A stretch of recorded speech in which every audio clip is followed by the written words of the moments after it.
Students, आज हम करेंगे चैप्टर टू आगे कंटिन्यू। अब आज का हमारा टॉपिक है सोल्यूशन। सोल्यूशन क्या होता है? सोल्यूशन एक जैसा मिक्सचर होता है जिसको हम होमोजेनियस मिक्सचर कहते हैं, जिसमें टू और मोर सब्सटेंस होते हैं, जिसमें दो से ज़्यादा सब्सटेंस से मिलकर बना होता है, उसे हम सोल्यूशन कहते हैं। For example sugar water, lemonade and soda water, जिसमें सभी चीज़ें घुल जाती हैं। Usually we think solution has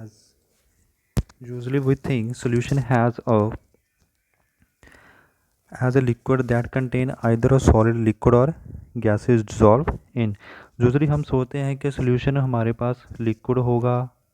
ज़्यादातर हम सोचते हैं कि हम सोल्यूशन होते हैं जो हमारे पास लिक्विड में ही होते हैं, but we can also solid solution and gaseous solution.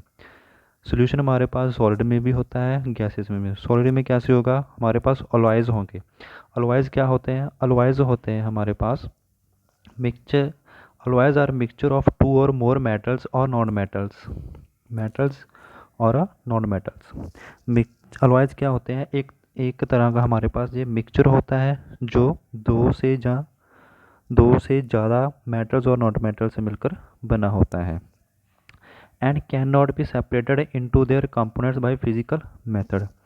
हम इसे फिजिकल मेथड से सेपरेट नहीं कर सकते। Because it show the properties of constituents. अब हम वेरिएबल कंपोजिशन। आगे हमारे पास क्या जाता है कि गैसियस सॉल्यूशन होते हैं। गैसियस सॉल्यूशन कैसे? एयर में, हवा में हमारे पास नाइट्रोजन, ऑक्सीजन, आर्गन गैस, सभी चीज गैसें होती हैं।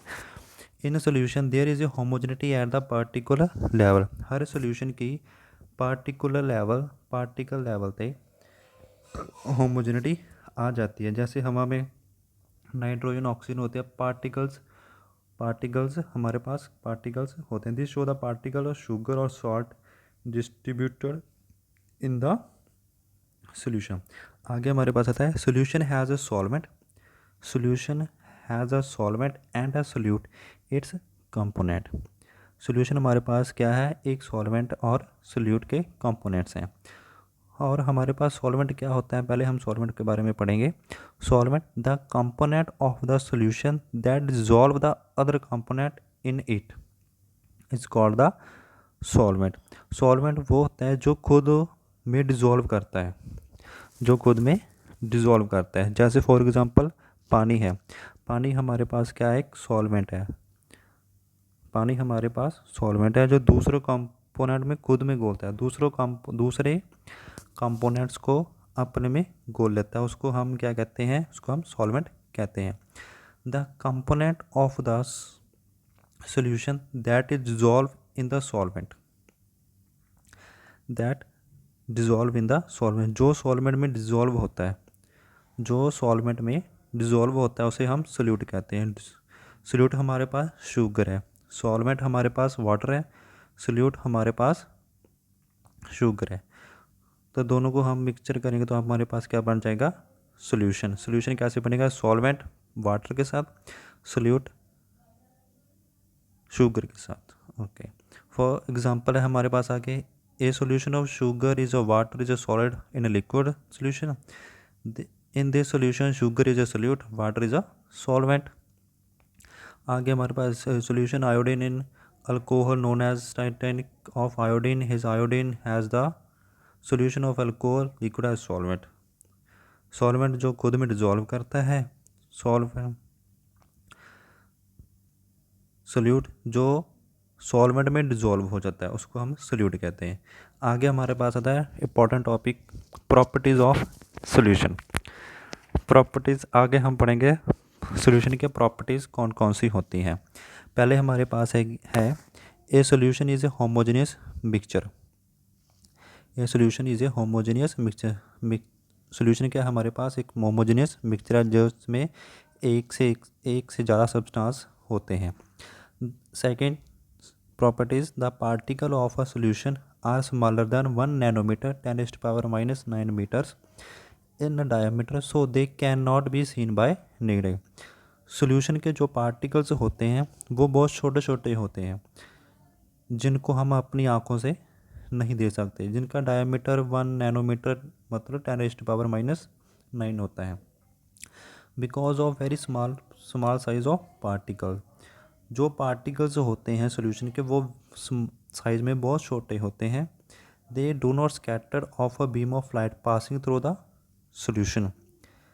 पार्टिकल इतने छोटे होते हैं कि उस पर जो लाइट पड़ेगी वो स्कैटर्ड नहीं होंगे। The solute particles can not be separated from the mixture by the process of filtration. जो सोल्यूट के सोल्यूट के पार्टिकल्स बहुत छोटे होते हैं, उसको हम फिल्टर करके सेपरेट नहीं कर सकते। The solute particle can not be separated from the mixture by the process of filtration.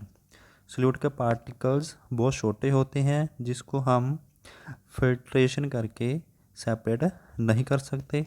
The solute particles do not settle down, जिसकी वजह से पार्टिकल्स या सेटल डाउन नीचे नहीं बैठते when left undisturbed that is a solute is stable, जिसके कारण solution जो हमारे पास स्टेबल हो जाता है। आगे हमारे पास आता है concentration of a solution. Concentration solution में हम क्या पढ़ेंगे, इसमें हम सॉल्वेंट कि हमारे पास सोल्यूशन कैसे बनता है। सोल्यूशन हमारे पास सोल्यूट और सॉल्वेंट के ऐड होने से बनता है। इसमें हम डिल्यूट सोल्यूशन, कंसंट्रेटर सोल्यूशन और सैचुरेटेड सोल्यूशन के बारे में पढ़ेंगे। सबसे पहले हम डिल्यूट सोल्यूशन कौन सा होता है, जिसमें सॉल्वेंट ज़्यादा हो और सोल्यूट कम हो। जिसमें सॉल्वेंट ज़्यादा हो और सोल्यूट कम हो से हम डिल्यूट सोल्यूशन कहते हैं। जैसे हम सोल्यूट लेते हैं शुगर, सॉल्वेंट हमारे पास है पानी, water.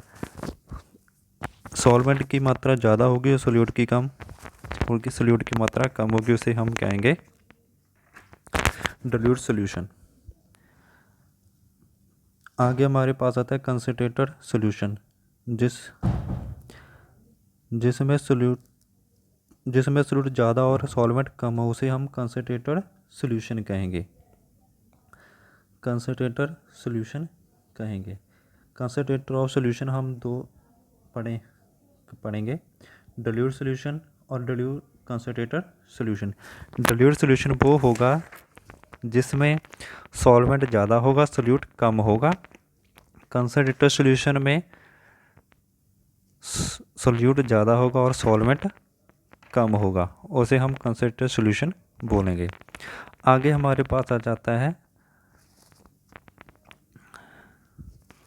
Saturated solution at any particular temperature of a solution that dissolve as much solute as in it capable of dissolving.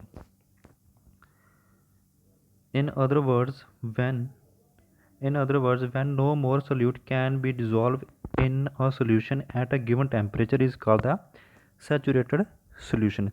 Saturated solution वो होता है कि अब इसमें और सोल्यूशन को हम सॉल्वेंट या सोल्यूट को ऐड नहीं कर सकते।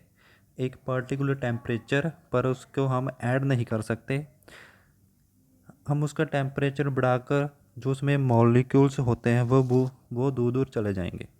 जैसे अपन डिल्यूट सोल्यूशन में अमाउंट होगी पानी की 10 लीटर्स, कंसंट्रेशन शुगर होगा 5 ग्राम्स। ओके, इस तरह अलग अलग हम डिल्यूट और कंसंट्रेशन सोल्यूशन ऐड करते रहेंगे। आगे हमारे पास आता है कि एट एनी पर्टिकुलर टेम्परेचर, हमारे पास सोल्यूशन का टेम्परेचर होगा 25 डिग्री। सपोज किया है हमने, फॉर एग्जांपल 25 डिग्री टेम्परेचर है हमारे पास सोल्यूशन का। सोल्यूशन में कितना सोल्यूट डिज़ोल्व कर लेगा कि उसमें और डिज़ोल्व नहीं हो सकता, उसको हम सैचुरेटेड सोल्यूशन कहते हैं। The amount of solute contained in a solution is less than saturated level, it is the called is unsaturated solution. Unsaturated solution वो होता है कि उसमें हम और मिक्सचर ऐड नहीं कर सकते। उसमें सोल्यूशन में ऐड कर सकते हैं पर हम ऐड नहीं करेंगे, उसको हम बोलेंगे unsaturated solution. The amount of solute present in the saturated solution.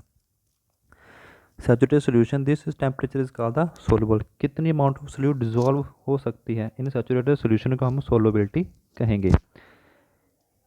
कि कितने अमाउंट ऑफ सोल्यूट डिजॉल्व हो सकती है इन सैचुरेटेड सोल्यूशन को हम उसको बोलेंगे सैचुरेटेड, इसको हम बोलेंगे सैचुरेटेड सोल्यूशन. आगे हमारे पास आता है concentrated solution of the amount of solute present in given amount of. 3 methods हैं हमारे पास कंसंट्रेशन को फाइंड करने के लिए. By mass by volume, volume by volume. First है हमारे पास mass by mass percentage of solution. Concentration क्या होती है? कंसंट्रेशन होती है हमारे solute over solution. Mass by mass percentage कैसे फाइंड करेंगे? Mass of solute over mass of solution into 100. आगे हमारे पास है मास बाय वॉल्यूम परसेंटेज. हमारे पास जहाँ पर आ जाएगा मास of solute over volume of solution into 100. Volume by volume percentage कैसे फाइंड करेंगे? Volume of solute over volume of solution into 100. आगे हमारे पास आता है numerical. A solution contain 40 gram of common salt in 320 gram water. Calculate the concentration in the term of mass and mass percentage of solution. Mass of solute हमारे पास salt है, जो sugar ले सकते थे, इन्होंने सॉल्ट लिया 40 ग्राम्स. सॉल्वेंट है हमारे पास वाटर. मास ऑफ सोल्यूशन हम कैसे फाइंड करेंगे? सॉल्वेंट प्लस सोल्यूट को ऐड कर कर मास ऑफ सोल्यूशन आ जाएगा. Mass of percentage of solution कैसे फाइंड करेंगे? Mass of solute over mass of solution. Mass of solute हमारे पास कितना है? 40. मास ऑफ सोल्यूशन 36 ग्राम हमने फाइंड कर लिया है इनटू 100. परसेंटेज फाइंड कर लिया इनटू 100. ये हमारा आ जाएगा मास percentage of the solution. Next class में हम करेंगे what is suspension. Okay, thank you students.